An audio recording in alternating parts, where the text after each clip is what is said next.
So good afternoon guys, it's eXtremeProKoi here. As you know, we was at the National the weekend, which was really good. Good to see a lot of the guys up there and the hobbyists and the fish. That was good, and also the dealers.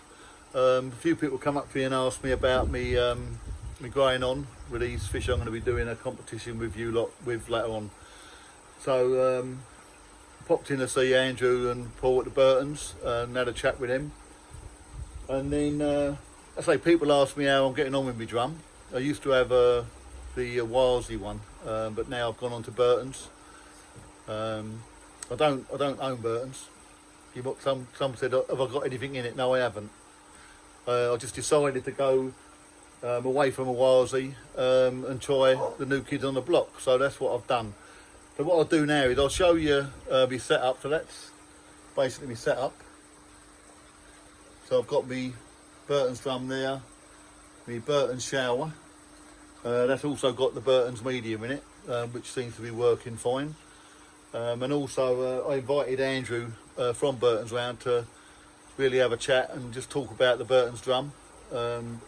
People question, do you want a Burton's drum? I'd say yes myself, but hopefully with Andrew's explanations and reasons why and the differences between some, maybe not having a go at other drums, but cost effectiveness I think is an important part for me. So what I'll do, I'll invite Andrew to get into shot in a while, and then we'll go through the drum. Okay, so we got Andrew on the scene now. What would I say about what I've got set up? I've got me pump down the bottom there, which is a blue eco. I've got me nano reversible there, which I use for doing my heat ramping. I've also got a Burton's auto top up. I've got Burton's shower. I've got the outlets there, so you've got three inlets coming in, and then you've got the waste, which I've done that way. I've done it to a little butt which fills up, and I can take out the little tap. I can put it on the garden, and the other one runs to the garden as well. That's all my electronics, which I think I mentioned before. That's a separate thing, isn't it, Andrew? Yeah, that doesn't come with them. It's an upgrade. You can have the units on the bottom so that it turns all the stuff off if the drum fails. You've got three in that end you can have as outlets. I'm just using one in the middle. 1,000 gallons roughly on my pond. No problems at all. It's been running. One of the things with drums, you haven't got to fiddle about them. You ain't got to clear out brushes and all that stuff. So it's all running. So what we do now is, with Andrew's assistance, we'll have a look inside the drum. When you take the actual lid off, they do shut off, which is a good thing because of the UV. We have got a little gizmo that we've got that we can actually do it so that we can keep it running. So that's your media, which I think looks like it's working all right. It's got there's enough turnover there, isn't there? Yeah, it's starting to mature as well. Yeah, starting to mature, which is a good thing. Drums clean. I failed to have my UV light on. Don't do that. Anyway, so it's back on now, so that should clear up any. But as you can see, I mean, this has been running now probably three and a half months maybe. But with a drum, it really isn't any issues. And I think I mentioned before how I think they're clean, Andrew. I think it looks clean compared to some drums. It looks well made. To me, it looks well made. No, yeah, I mean, for me, I couldn't fault it. So what would you say the benefits are of like the Burton's drum?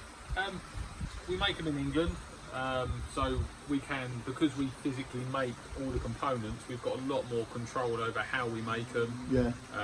If there's things we want to change, so Joe on his drum has got our new stainless steel gear. That's probably been running for about a year now. But we could change that. We've made it ourselves. We had a couple of trials of getting the pitches right and making it run nice. Yeah. That's an easy thing for us to do. We cut that on our laser, design it in-house. because we're UK based, parts are all readily available. So I don't know, if you lose a spray tip or you break a rubber seal, we've got pallets of stuff sitting there ready for servicing. Yeah, no, it's just, as I say, I can't. It's been running smooth. I think before I've said I was using the AQUATIC. I've never really had any problem with that. But for me, the cost. What do these work out roughly? So this one is the 150 combi. Right, it's okay. £2,500. So 2005. So I think I paid about 2829. I think from the AQUATIC one. Yeah, probably. But then when you go up from this size to the next size, as the range increases, the price doesn't increase that dramatically. So this drum will handle 15,000 litres an hour. right? Combis hold up to about 50 litres of media. But if you go for, say, our BD 700 drum, that will handle 75,000 litres of water per hour. Right. And in that one's 2,700. So the price increase is quite minimal, really. We don't. We only charge for the extra few little bits. There'll be more spray tips, a bit more material. So what about the bigger one? The biggest one we do is a TF 1000. Right, TF 1000. Which, as long as you've got enough bottom drains on your pond, will do 110,000 litres an hour. That retails for £3,600. So it's a lot of drums for your money. The drum is 1 metre long. But you're looking at about £800 between that going up, isn't it? Yeah. So it's not, in relation to what you get for your money, it's not a lot. Not a lot of difference. Sounds good to me. You can't beat a bit of cheapness. Cheapness in price, but not cheapness in quality. That's the difference. To make it do a clean so you can see it go on. Go around. Let's put that over there.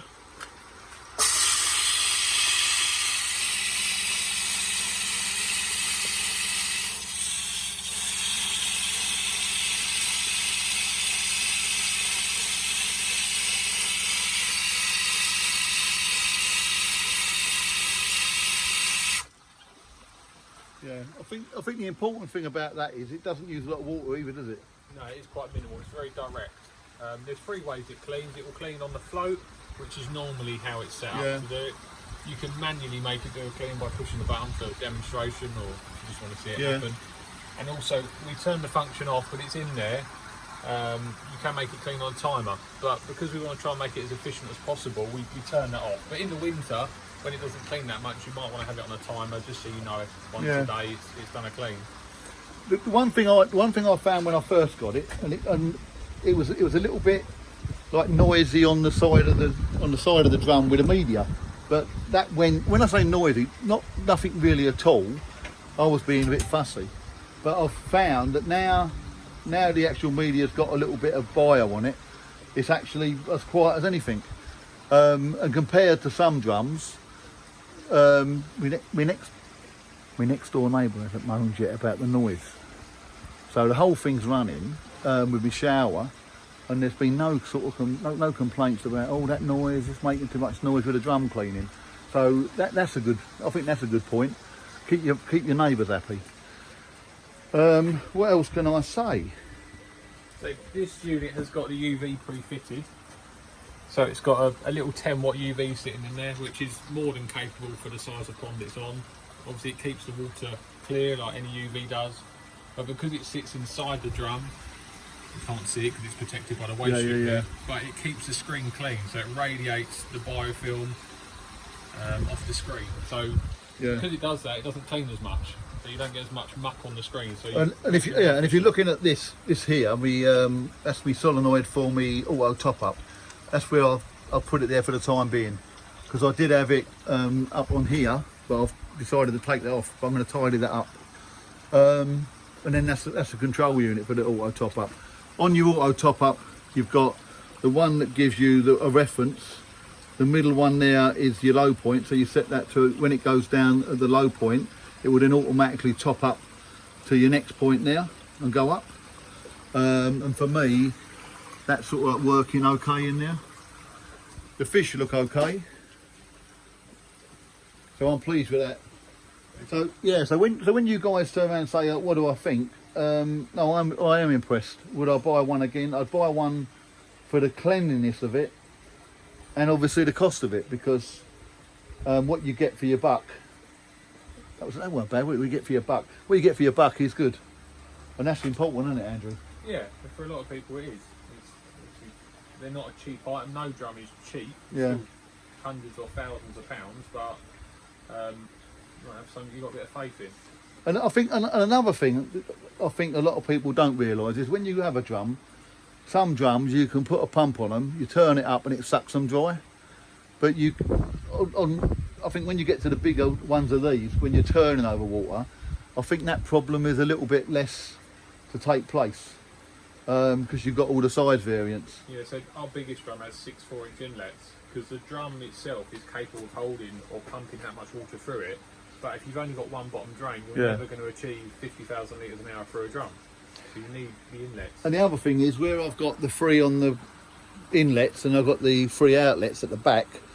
On some of them you can change that, can't you? You can have it on the sides or... Well, on the TFs, the through drums, they have 6 inlets, so 3 on each side. Yeah. And then the outlets are here. Oh, right, okay. So you get 4 outlets. On the next size up combi, the 300 combi, which is our most popular combi really, Yeah. it has 3 inlets on the front, 3 outlets on the back, but because of the size of the drum where it can handle 35,000 litres an hour, we don't want all that going through the bio tank because it's too much flow. Yeah. So we've put additional outlets on the side. It's not an issue for this drum because you wouldn't put that much through the mesh That's anyway. right, yeah. But on the next size up, we've put additional inlet, outlets, so you can pull some of the water without going through the bio, because obviously you want your contact. So on that kind of setup, people have 10,000, 15,000 litres coming out the back, and maybe another 10, 15,000 litres coming out the side, going over a shower. Yeah. So you might run your shower separately. Hang on, I'm going to just shoot the dog. Cassie, go away with that. Squeaking all the time. Yeah, no, as I say, just really ending off. It's working. It's doing its job. I mean, on my fish there, they were quite small when I got them. They are getting quite big now. I'm quite impressed. Water clarity is okay. What I've done was I had to clean off the screen with glass, so I've done that. So if it looks a little bit funny, that's only because of that. The might have been off for a little while as well. Yeah, and as I say, the UV was off, so now that's back on. But for growing on system or for a pond, definitely the drum's not noisy either. Not the drum, the shower's quite quiet, so that's good. I think it's well made and looks the part. Just put the lid back on, and as we said, when you take the lid off, it turns everything off. I think that summed it all up, hasn't it, Andrew? Yeah. So it'll be a goodbye from me. Goodbye from And me. a goodbye from Andrew from Burton's. And we look forward to your guys' comments on what you think.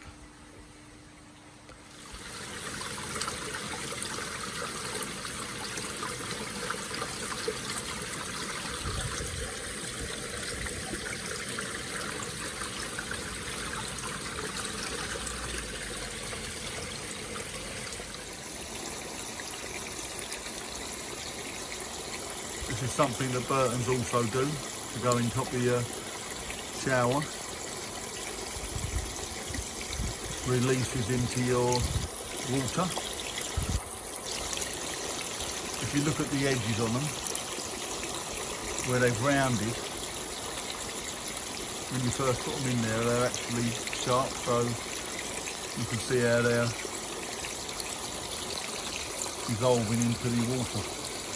And each colour is something different. So that's worth keeping an eye out for.